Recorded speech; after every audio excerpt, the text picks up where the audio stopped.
Hey friends, it is Wednesday Ask a Flower Farmer, and it's your friend Lisa Mason Ziegler here, and thanks so much for joining me. So here's the lowdown. If you want to ask me a question, or if you want me to try to answer your question, do you hear my dog whining? Post it in the little bubble down below. You see the little bubble with the question mark in it? That way, if you put your questions in there, I won't miss them if I have to scroll through everybody's names. So that works really, really well. And before we get all tied up into questions, I want to tell you a couple things. One is, if you haven't been joining me over on Clubhouse at 1 o'clock on Wednesdays, today is the day to try it, because I am chatting with Sue of Creekside Growers.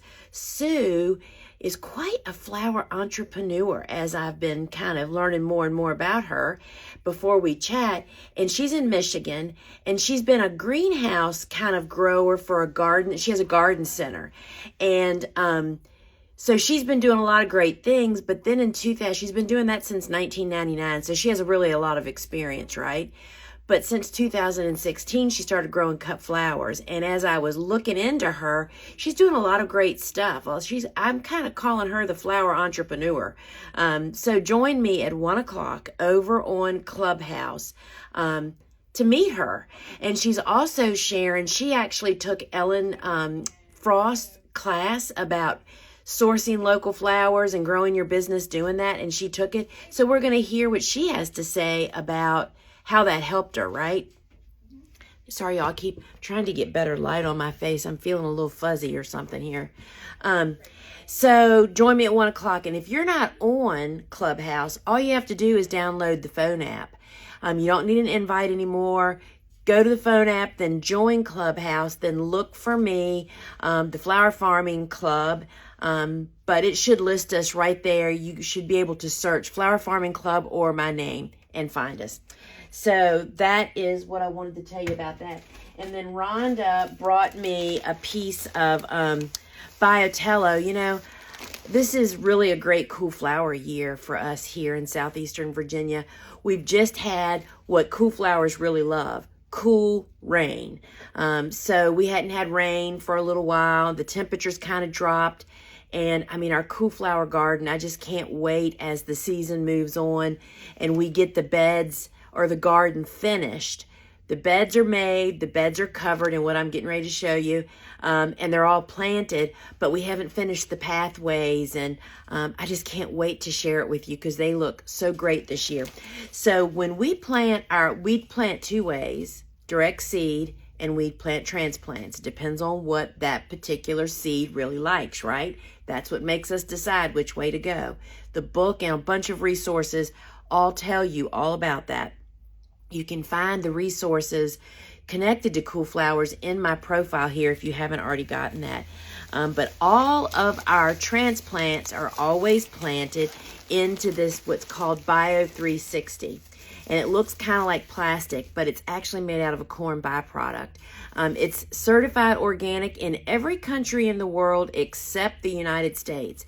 And y'all, it is really about money. I mean, there's a huge financial process to go through to get licensed, and that just hasn't happened yet. It's actually manufactured in Italy, I think, and we buy it through Canada. But we package it. We have to buy enormous rolls because they only make it for farmers. But we package it so other people, home gardeners and small growers, can actually do it.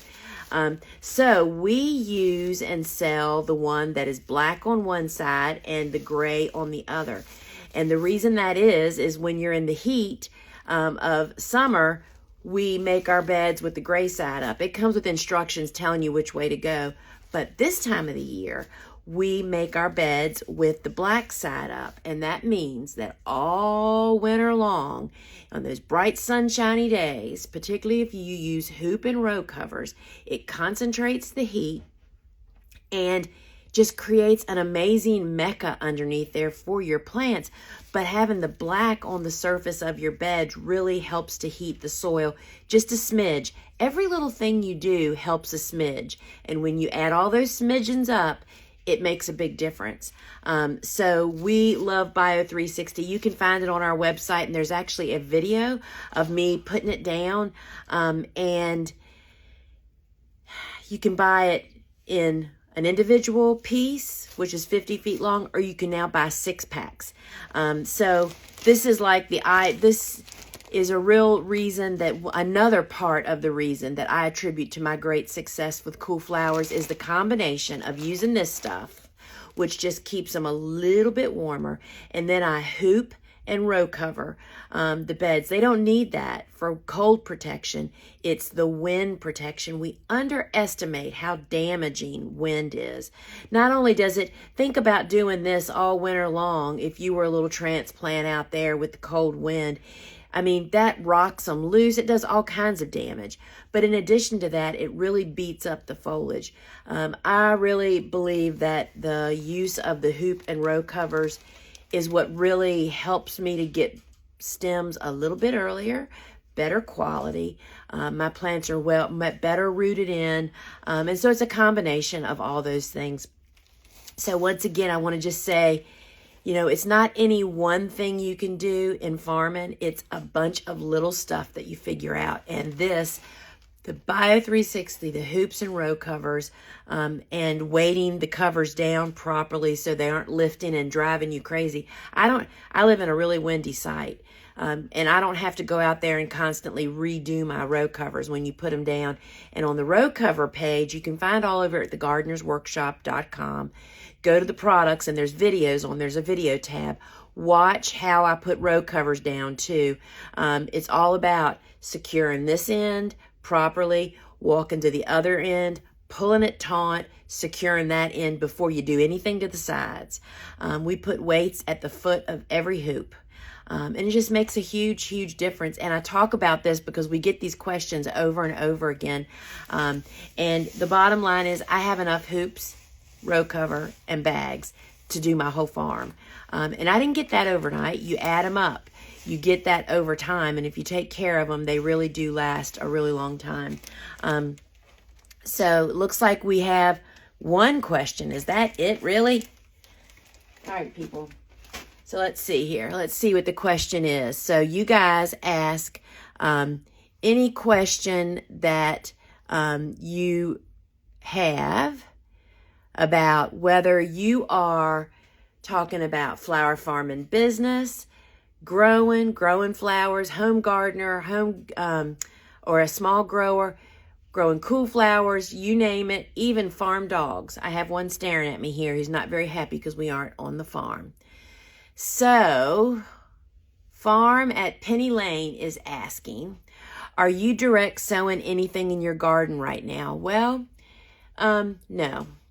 And I could, though, because temperatures are still kind of wavering with warm days.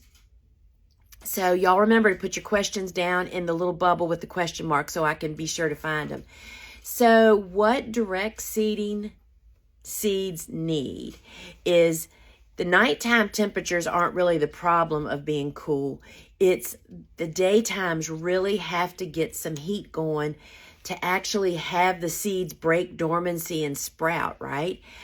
So if you're living on the edge and it's, still not like freezing, it's still, in the 50s at night and your days are not as warm as you would like for them to be. Again, that is how hoops and row covers can help concentrate, break the wind, and really help you with that to kind of push you over the edge. The best case scenario is to direct seed when nighttime temperatures are in the 60s and the daytimes are still going up into the 70s or high 60s. And if you don't have that, try it with row cover. But if you're already in 30-degree days, it's too late. Because let me tell you what will happen. You'll sow the seeds out there, and they'll just sit there until they're waiting for their conditions before they're actually going to sprout, right? But what isn't going to sit there is all of those cool season weed seeds that are just thriving in these conditions. They are going to sprout and overtake your bed, which brings me to the other thing I want to talk about. So to answer your question, no, I am not direct seeding. Am I still transplanting? Yes, because transplanting, you don't have to have that heat, right? You just have to have not frozen ground. And then when you hoop and cover transplants, they do very well establishing. So no direct seeding for me at this late date. So what I wanted to say is, if you do direct seed, I mean, it is just so torturous to direct seed late and then do your weed prevention, which is hoeing. I just hoed, let's see, today is Wednesday. I hoed on Monday my direct seeded seed beds, which my seedlings are about this tall now. And so this is the second time I've hoed them. They've been in the ground probably for about 3 to 4 weeks maybe. And the first time I hoed them, they were teeny tiny, but the bed, all the space between the rows had all these little tiny weeds. And I knew that if I did not nip them in the bud, it was really going to be a big problem. And that first hoeing, when they're tiny like that, which would be the same case if you sow too late and they haven't germinated, which means that you don't want to push a bunch of soil over on them. It's just fragile, right? It's just slow moving. You have to go super slow. I actually think I posted a video of this on Instagram. You have to go super slow. And I was thinking of all of that when I was hoeing this week with my transplants this tall, and it took me like minutes, a few minutes, less than 5 minutes probably, to hoe this entire bed that has 3 rows of these great direct seeded seedlings, to clean all that area between the rows. I still have not gotten down in the rows. So there's some weeds, definitely a lot of henbit in there actually, and chickweed that's about this big, that's coming along, but that's something I'll do in the next couple of weeks. So direct seeding late is really, really pretty torturous. I see now we have 11 questions. I better stop talking about that, right? So what I wanted to say is that the garden hoe is an amazing tool. And if you don't have our garden hoe, you just don't even know what you're missing. It's Elliot Coleman's trapezoid, and it is, watch the video of how I hoe. It takes you minutes, no backache. It slides through the soil. It is just pretty dadgum amazing. Is it critical that I get my zinnia seed off the plants before the coming frost? So I don't know what your name is there. Max Glass, T-Max Glass. I am afraid I am not a seed starter at all, a seed saver at all. So I really don't know much about saving seeds. I would guess that it would be probably pretty significant for you to do that. But we actually do not save seeds, so I cannot really comment on that. If you could recommend one book for flower farming success out of your own, what would it be? I'm in zone 6B and recharging for 2022. Thank you for all your jewels. Oh, if you don't have The Flower Farmer by Lynn Basinski, that book was written in 1997 or 98, I think, but then a new expanded edition came out that it now has pictures, color pictures in it. Lynn's book is a great overview. It is not a deep dive on anything, but it really takes you kind of showing you the overall opportunities, and it's just a super great book. Love Lynn, love her book. It's what started so many of us. Do you succession plant your Sweet William in the spring? Yes, I do. So I forget where I was just talking about this somewhere. So Sweet William, the only one that we grow is, well, I say that, it's not really the only one. The main one that I grow is the Amazon series. What people don't understand is that many of the dianthus, which is Sweet William, many of them have to have what's called vernalization. And vernalization is a cold period that is required before they will bloom. And you have to have the plants in the ground before the classic fall planting time to get them to bloom the following spring. So they're a little bit more dicier. Amazon is not that way. Amazon series goes from seed to bloom in 16 weeks, which means that you can plant it in the fall for the biggest, most robust stems, but then we also succession plant it. We start planting it again in very early spring, and you can see Amazon is supposed to take the heat better than other dianthus. And we'll usually do, because I mean, Amazon, if you're a bouquet making business or you're selling to commercial florists and designers, I mean, Sweet William is one of those crops that what gets shipped in looks like heck. And so we could sell every stem that we have at any time. So I have pushed the envelope and done very early spring and then done them every 4 weeks for a couple more times. You probably could even try it later, but we just haven't done it. All right, starting in 6B in early spring, purchased your seeds. Do you have a chart given stem counts? There is no chart about stem counts. Stem count 100%, I shouldn't say that, 99% depend on their growing conditions and what your skill is as a grower and whether or not you pinch. Is it a single? I mean, the 1% that I left out of that are those plants that are single stem, like for instance, stock, right? And I'm thinking there's a couple of coxcombs that are single stems. So there really is not. If stuff comes and if stuff branches, you know, it is 100% on the growing conditions, whether you pinch it or not, where you make the cut, do you harvest on a regular basis. So I'm afraid that there really is nobody that can tell you that. When do you first get your first sunflower blooms for the season on average? So we start all of our sunflowers indoors. Our goal is to plant them when they're 2 to 3 weeks old. We start 4 weeks before our last spring frost. So that means that we're starting them mid-March. They get planted out like the week. Sunflowers are more cold tolerant than people understand. You can't plant seeds like this, but you can plant transplants. You can plant transplants, we do, a week before our last spring frost date, expected date, and hoop and cover them. And you can even go further back if you want to, and we have sunflowers for Mother's Day. They're a huge feature flower for us, especially because we grow all the different colors and try to grow them smaller. So yeah, sunflowers are a good one to push the limits on. Do you use the black row cover for direct seeding? So it's not row cover.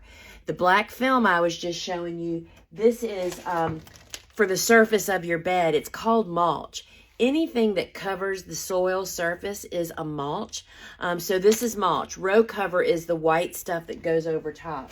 And no, we do not use it for direct seeding. We sow into open beds. I would suggest you go to my Instagram feed and look back. I don't even know how long ago it was. It's a video of me hoeing in the garden. And those are direct seeded beds. And you'll see the pathways are not finished yet, but you can see that the beds are open soil, and I hoe every week, and it is a dream. No weeds. What's a good winter cover crop? Zone 7B. Well, crimson clover is the go-to for us. Even if you don't have equipment, you can, extinguish it or cut it down. But that, just like cool flowers, should be in the ground 6 to 8 weeks before your first frost, if possible, because it needs to germinate, right? So if I don't know what your weather is where you are, but get it in the ground ASAP. And I'm just loving seeing all the sunflowers. If y'all don't know what that is those are students of any of our online courses comment with the sunflower emoji to identify themselves to me and to other students. Will rain penetrate the Bio 360? No, it does not. So we do lay T-tape underneath of it. But I will tell you that we don't hook our irrigation up until spring. We hand water at planting. And then, of course, through winter, there's enough usually rain and snow. But you can water on the surface with a wand. And we do really, really well with that. But irrigation is definitely a benefit under that. So I'm just reading. Lisa, we just finished your course. We're so excited to get started. Thank you for all you do. So yeah, school started yesterday for my course. You know, it's 6 weeks long. And so students are just taking it all in. And in fact, tomorrow I'm going to speed rewatch it before I do my live coaching with them and Q&A on Monday night. So yeah, pretty awesome. I love our course. If you had to pick one, Opus or Potomac series for snaps, I wouldn't pick one. I grow like 7 or 8 different kinds of snapdragons, and there's reasons for all of them. The timing's just a little bit different. A lot of times the color selection is different. They're all great. So that's why we made the dragon mixes. The dragon mixes is snapdragon mixes that we mix custom here in-house at the Gardener's Workshop. They come in 4 different shades: white, yellows, pinks, and sunset colors. And we mix, for this very reason, we mix all the pinks of all my go-to varieties in those colors. So the pinks, for instance, well, all of them have up to 13 different shades and varieties in there. The earliest starters to the late starters, so you have a longer bloom season. So I understand your dilemma. That is exactly why we made the dragon mix. Jennifer asked, I ordered my seeds late, first time growing on a big scale, so still learning. I'm in zone 9B. Is it too late to start seeds in stores for a fall crop? Should I now aim for early spring? Jennifer, thank you for asking this question. And you are not too late. So here's, everything has little curves, right? I mean, not everything is a flat rule. You being in 9B, first off, you need to connect with other flower farmers in your area, in your region. And there are others. I mean, I know in my school there are others, to really get to know what grows best for when. But people that live in the deep south, which would be you in 9B, I really don't recommend much very early spring planting for you, because typically you go straight from your little baby winter, even if you get a winter, straight into the heat of summer, right? So I would say plant ASAP. If you're still having some heat in your days, you can do some direct seeding, get your seeds started indoors. I don't know if you go into a rainy season, but get your beds made immediately so they're ready and waiting. So I would recommend you start now, get stuff in the ground, and then do not do a very early spring. I don't even know when your frost dates are. I mean, a lot of times I know people have only a 30 or 40 day from when their first potential frost or coldest time is until the end of that time.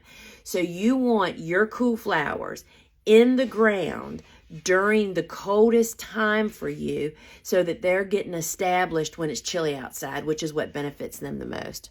Hope that didn't totally confuse you. Terryberry Trails, how do you mark spacing and best way to cut and plant into Bio 360? That's another great question.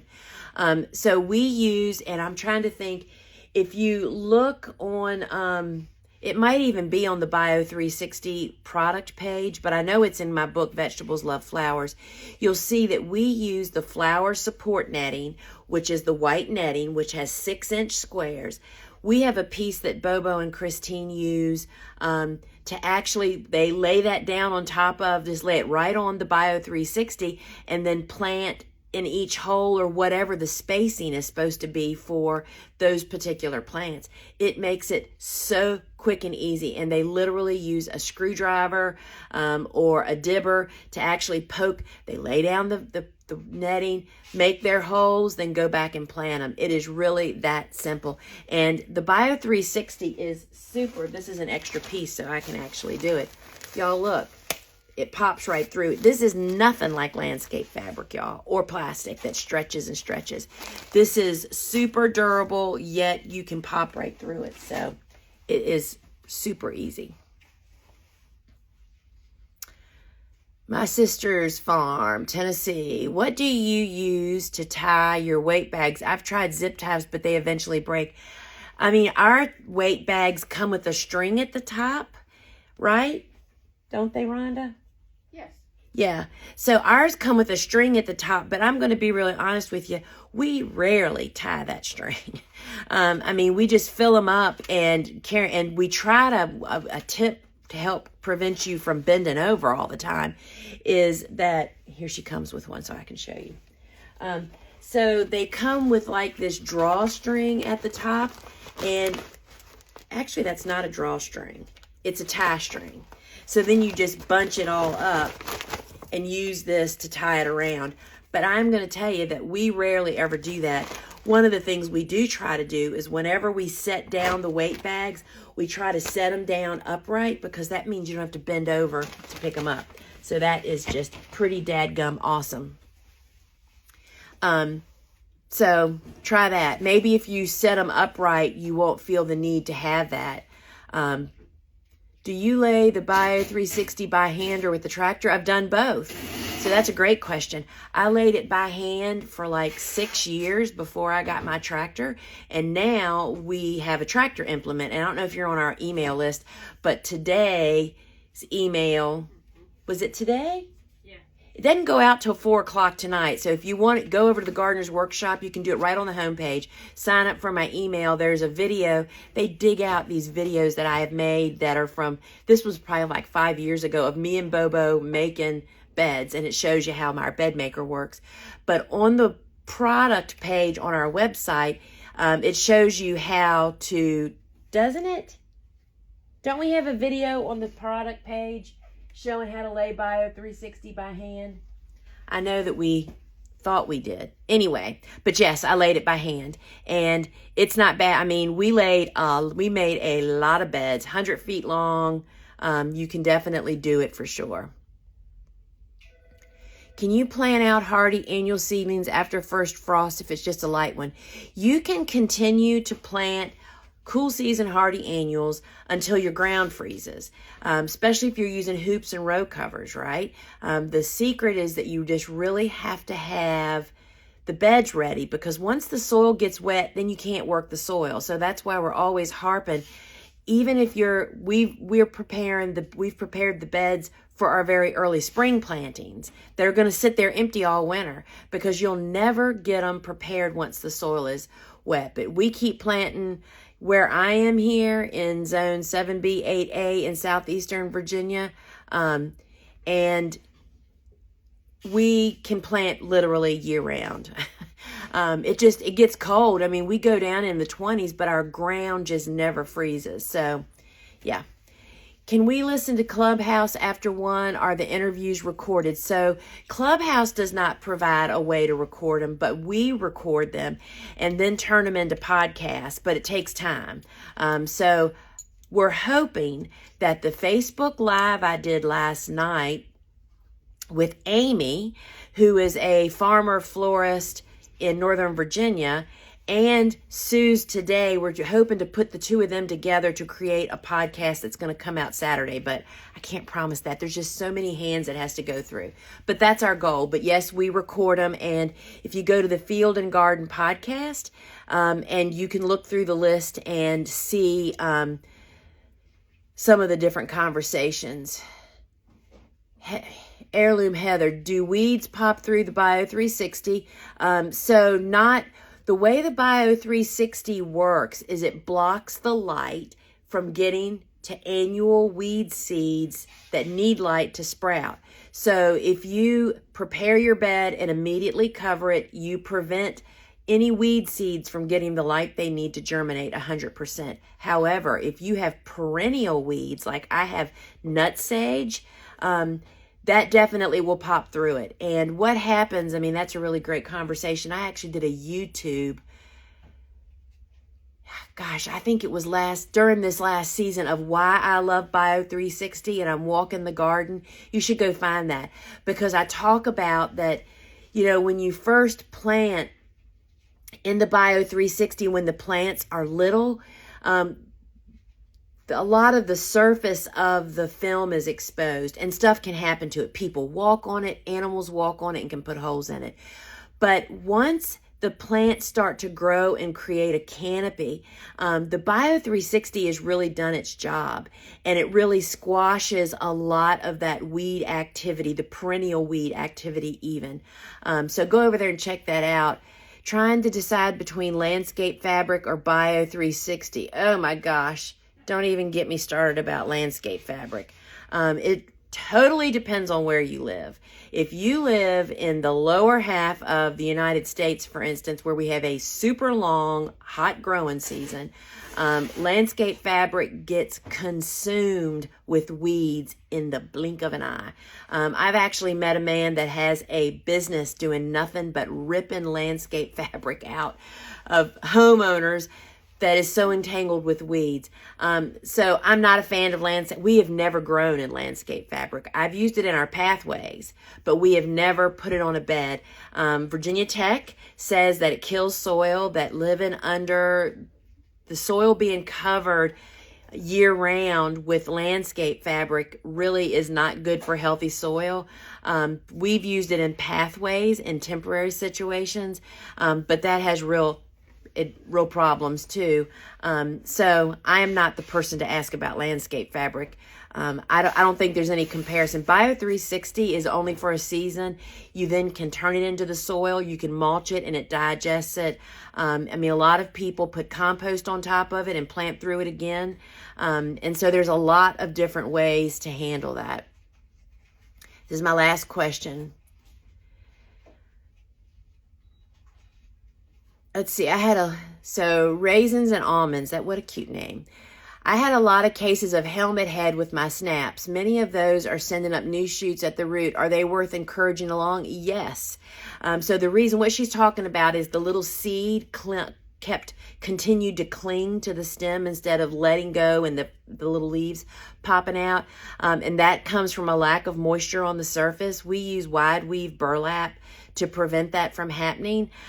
Some people miss their plants several times a day. Well, we just don't have time to do that. I mean, I'm in my transplant room once a day. In the morning, first thing, everything is done then, and then they're on their own until the next morning. We found that the wide weave burlap really does a great job of retaining moisture, but not encouraging disease. That's why we've never been dome users for that reason. Elliot Coleman taught me that years ago, that using a dome, there's a very fine line you have to walk of using them to prevent diseases from developing under there, because you're trapping the moisture, right? But we have found the wide weave burlap, which you can find that on our website too, thegardenersworkshop.com, traps just enough moisture, and this will actually work in the garden too, y'all. I mean, if I learned it from a vegetable gardener or a vegetable farmer that uses it to germinate carrots out in the garden. It traps just enough germination to get them to sprout, and then you remove it so they don't grow up in it, and it does a great job. But I have had several of those, and yes, I allowed that shoot to come up and then ultimately cut the little stem off with the helmet head on it, and they do absolutely great. So friends, I just want to remind you again to join me over on Clubhouse at 1 o'clock. I'm chatting with Sue of Creekside Growers. She is in Michigan, and she is quite a flower entrepreneur, and she's going to be sharing why she took Ellen Frost's course, Growing Your Business with Locally Sourced Flowers, and how it helped her. And if you have to see her picture that I posted, she did a flower crown. It's a witch hat, y'all, with flowers on it. It is just, I mean, she's really very, doing some really fun and amazing stuff. So it'll be a great conversation. So friends, and Friday on my Facebook Live this week, I'm going to be talking to Cassie, who is another student of Ellen's that is I think she's a farmer florist. And we'll be talking to her, and Ellen's going to be joining us on there. So we just have a lot. Ellen's course goes only opens 5 days a year for enrollment, and it happens this Friday over the weekend and the first of next week. So we're just trying to get the word out there. So join me on Friday, Facebook Live on the Gardener's Workshop Farm. And till we meet again, friends, ciao.